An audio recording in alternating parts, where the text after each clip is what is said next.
Assalamualaikum warahmatullahi wabarakatuh. Om Swastiastu, Namo Buddhaya, salam kebajikan. Kembali lagi di channel Gwide TV. Semoga sahabat-sahabat Gwide TV sehat selalu dan rezekinya dilancarkan. Kali ini kita akan membahas persoalan yang lagi trending, yaitu terkait dengan Ibu Siti Padalarang. Akhir-akhir ini beliau seringkali nongol di media sosial dan terlihat seringkali nyinyir terhadap kebijakan-kebijakan yang dilakukan oleh pemerintah atau Pak Jokowi. Tidak hanya itu, Ibu Siti ini terlihat berbohong kepada masyarakat terkait dengan program-program yang ia bangun, padahal kita tahu sendiri bahwa beliau ini sangat buruk pada saat dia menjabat sebagai menteri di era Susilo Bambang Yudhoyono dan juga pernah tersandung kasus korupsi. Terkait nyinyiran-nyinyiran yang dilakukan oleh Ibu Siti Padalarang dan kebohongannya terhadap masyarakat Indonesia membuat reaksi keras dari Nyai Widiah. Saya kira kita tidak perlu kaget lagi persoalan Nyai Widiah ketika mengkanter setiap orang-orang yang kerap kali nyinyir dan menyebar hoax kepada masyarakat Indonesia. Nah, untuk mengurangi rasa bosan dari sahabat-sahabat Gwide TV, langsung saja kita simak bagaimana respon Nyai Widiah terhadap nyinyiran Ibu Siti. Rakyat miskin dan hampir miskin kalau berobat gratis. Selamat pagi Ibu Siti Padila Supari.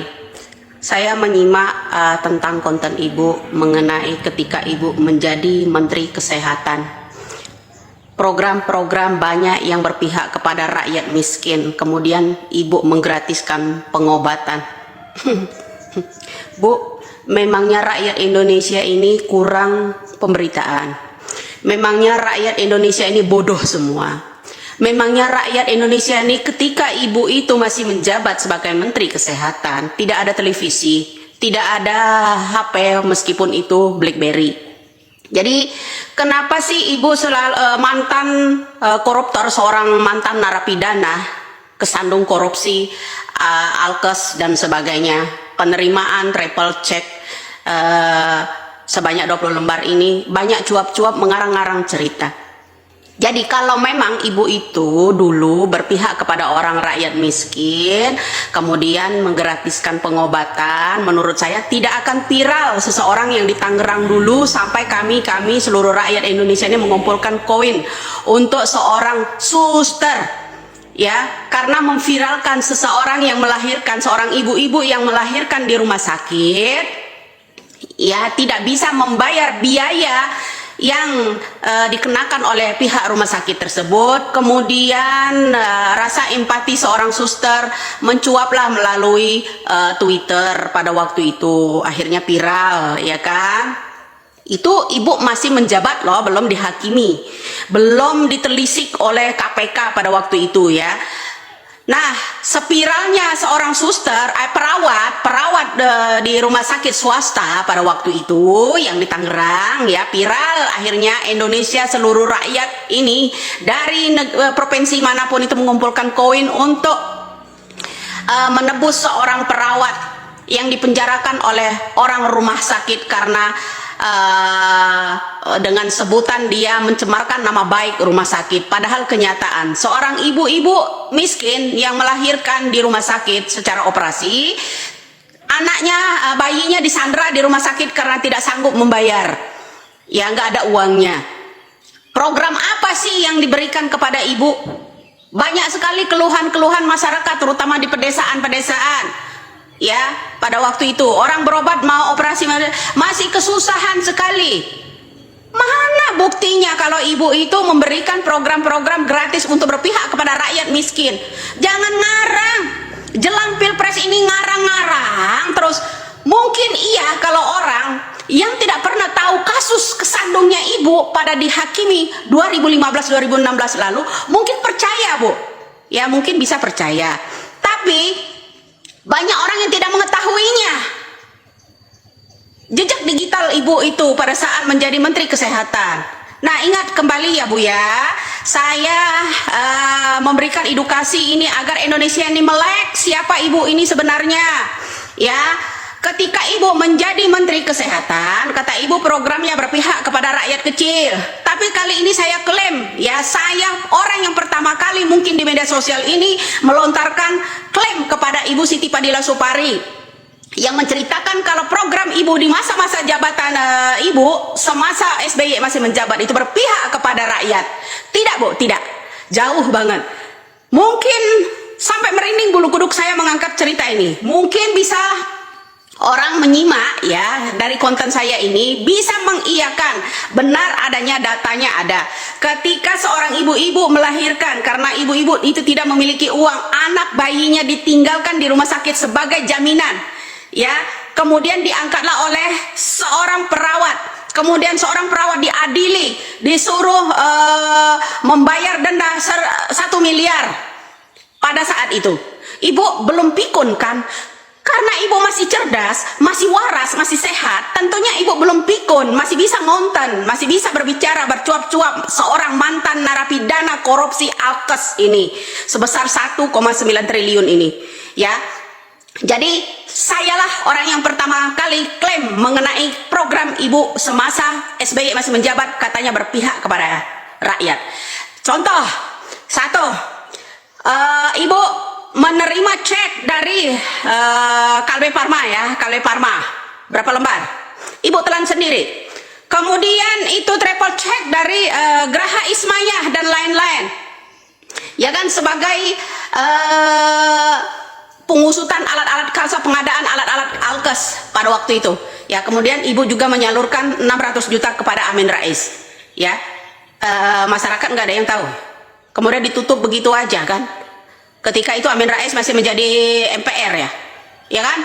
Nah, semoga rakyat seluruh Nusantara ini yang menyimak konten saya ini, apabila ada cuapan seorang Ibu Siti Fadila Supari, tolong di komen ya, berikan jawaban positifnya, asli datanya, karena semua program-program pada saat itu, ya ketika ante-antenya SBY, kemudian ante-antenya Orba menggoreng-goreng soal isu bansos dan segala macam. Inilah orang yang kelas kakapnya seorang Ibu Siti Fadila Supari yang menelan ya anggaran bansos pada saat dia masih menjabat sebagai Menteri Kesehatan. Ya, pada saat beliau ya Ibu Siti Fadila Supari ya masih menjadi Menteri Kesehatan itu korupsinya besar-besaran. Ya. Anak kurang gizi, apakah ada program apa? Program apa? Masih ada polio. Indonesia masih banyak orang kena busung lapar. Kemudian ibu-ibu hamil, angka kematian ibu-ibu hamil banyak sekali. Ibu jangan lupa datanya ada itu Bu. Ya, coba mungkin Abang Andian Napitupulu masih menyaksikan itu ya. Semua ya, ketika SBY itu masih menjabat pada waktu itu pegang semua kok. Banyak orang pegang data itu. Ya. Jadi angka-angka kematian seorang ibu-ibu hamil juga banyak. Berpihak kepada siapa Ibu? Ibu hanya berpihak kepada ini, ya orang-orang para koruptor. Banyak sekali loh. Uang yang Ibu transferkan ke anak kandung Ibu aja yang namanya Fadilah, itu aja 500 juta. Sama suaminya aja 117 juta. Ya kan Bu ya? Jadi jangan lupa itu sejarah itu. Jangan mengarang-arang ya. Ketika Ibu tidak diberikan tugas lagi di masa-masa Bapak Jokowi mengarang-arang cerita, sayalah orang yang pertama kali klaim mengenai ucapan-ucapan Ibu Siti Fadila Supari ya. Maaf ya Ibu, karena Indonesia udah mulai cerdas, harus dicerdaskan lagi ya, tidak akan terpancing dengan ucapan-ucapan. Bagi orang-orang yang tidak mengetahui itu mungkin bisa mengiyakan, akan tertipu daya dengan cerita seorang Ibu Siti Fadila Supari. Nah, kembali lagi saya sentil mengenai kasus Surya Dharma Ali bersamaan Ibu ya.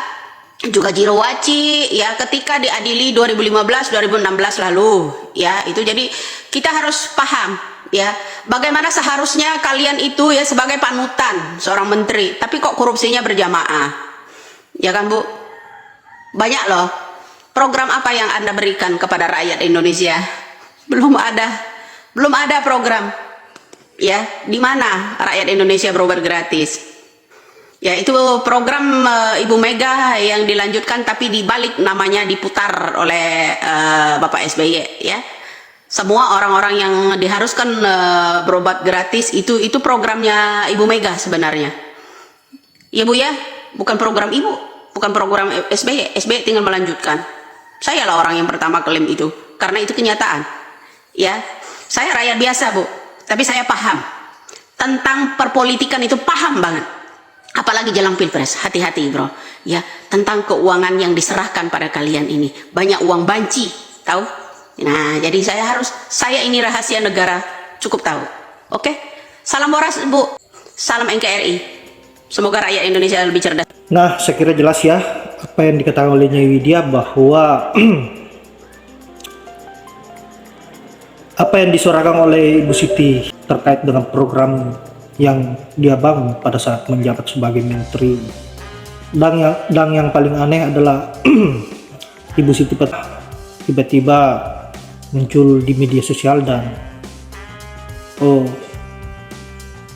berbicara soal program dan sebagainya, dan juga mengkritisi setiap kebijakan-kebijakan yang dilakukan oleh Pak Jokowi. Tentu semua ini adalah karena kebutuhan politik, di mana kita tahu bahwa pemilu tidak lama lagi. Saya kira ini semua adalah skenario politik bagaimana agar pihak pemerintahan atau yang didukung oleh Pak Jokowi bisa drop dan tidak lagi bisa dipercaya. Saya kira hanya itu, dan saya akhiri dengan mengucapkan wallahul muwaffiq ila aqwamit thoriq. Assalamualaikum warahmatullahi wabarakatuh.